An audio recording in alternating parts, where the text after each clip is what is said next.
But indeed, how to adapt is a key question that we are facing. And I think in adapting to change, we have to be aware that a lot of adaptation has to come from the bottom up.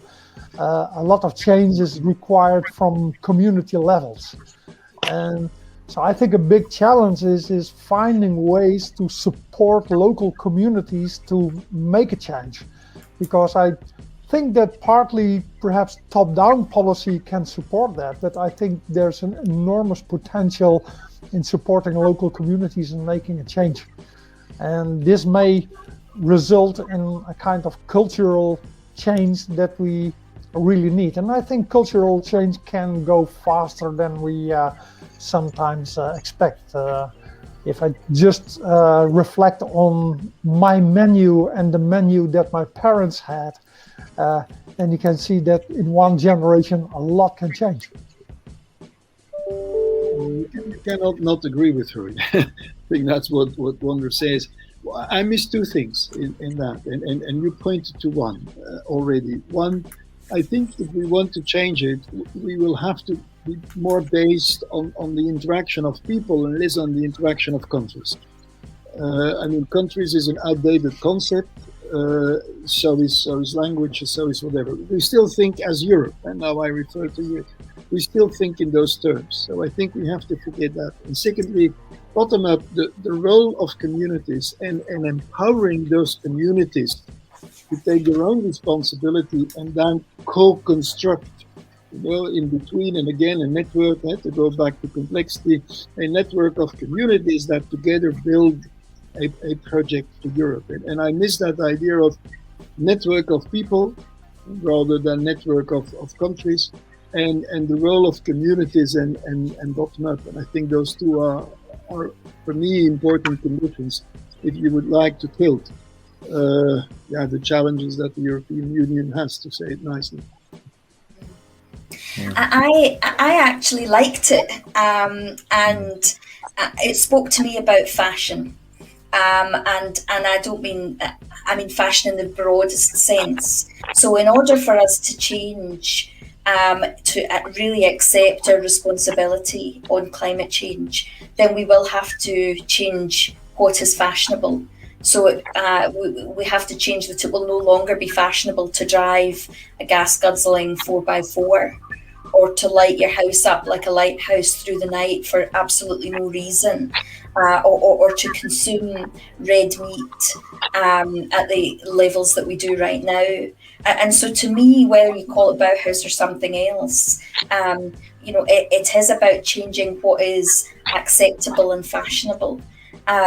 What I would see is that governments are notoriously rubbish at doing that. And so, and of course, I'm in Scotland, I put my hand up for being in Europe. I probably gave my politics away too much there. My heart will always remain there.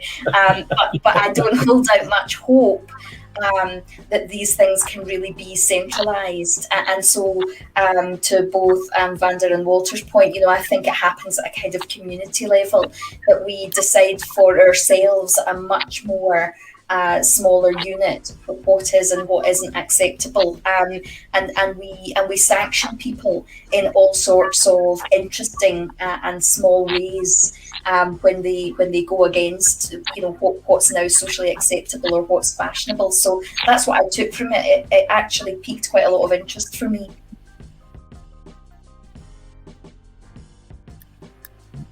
Yeah, I think what I was hearing behind the political messaging, or what at surface level sounded like political platitudes, I was hearing a call for a different philosophy, for a different philosophical approach to where we are and where we've come from. I'm just looking at John Varney has put up a comment here, just saying that our linear economy, where we're all consumers, and there's a pitch has to be made in order to get us to consume.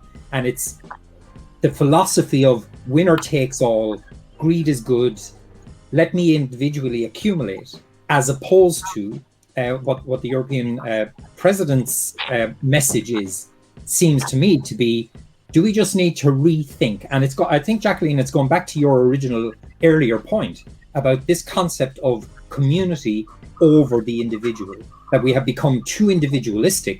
And equally, Walter, I think your point that our young people now seem to be gravitating more back towards the idea of community. Whether we can do that in a structured way, or is this just going to be an emergent phenomenon coming out of a pandemic situation that has pushed a reset button for everybody? Or if the pandemic hadn't happened, were we going to be triggered by some other event like climate change, catastrophic events in meteorology, or whatever? So I'm reading an inflection point at the European Parliament to say, do we need to adopt some kind of a new philosophy? I suppose my question would be, where's the drive for that going to come from? And you're back into community. Yeah, we're back into bottom-up, emergent, systemic, natural systems, as opposed to top-down. Somebody can create the policy and we all build a plan and we'll all follow the plan. What Jacqueline correctly says, of course, if everybody would adapt his fashion and behave slightly more responsible, then the world is different tomorrow. Now, you can't declare that. You can't decide that in the place of somebody else. We can create conditions, or you can try to support people to do that. And I don't know whether it's really effective, but it will change if we all decide tomorrow to change our lifestyles. And there again, I go back to my youth, since I sort of tend to see, and maybe I'm over-optimistic, but I tend to see that they are redefining their lifestyles. You see, and that might create an interaction and a community response and move up. Walter, do you have a sense of what's causing that shift in the mindset or the thinking of the younger generation? I think disappointment with what we have done. I have a number of children, grandchildren, and I'm teaching lots of kids. And to be honest, there is a lot not to be proud about. I don't say there's nothing to be proud about. I don't want to be negative either, you see. But it is absolutely true that if you look into the climate crisis, damn, we've created that. Yeah. And in a way, we knew that. You know, they've warned us. We didn't believe it, but they've warned us. And you can go on. And the fact that we all drive too big cars that consume too much fuel, that is, by the way, a source that was reasonably cheap, and you know, and we knew all that. And we, if you look into the world, and I don't say we have to go 50 years back, since that's unrealistic, and I don't think I would really like that. But it is definitely so. When I talk with young people, they just don't point their finger, but they're close to pointing their finger, say, what the hell did you make of this world? Yes. You know, we don't believe in that anymore. You know, in general, they're nice, so they won't tell you. But I think that is what brings them to say, do we want that?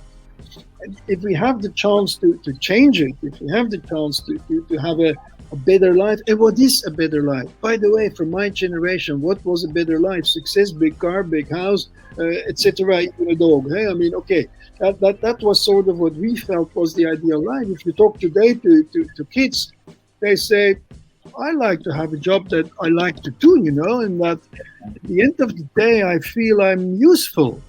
And I applaud since I say, yeah, but I wasn't like that 40 years ago. I'm now like that. But it took me 40 years. I think that's where it comes from.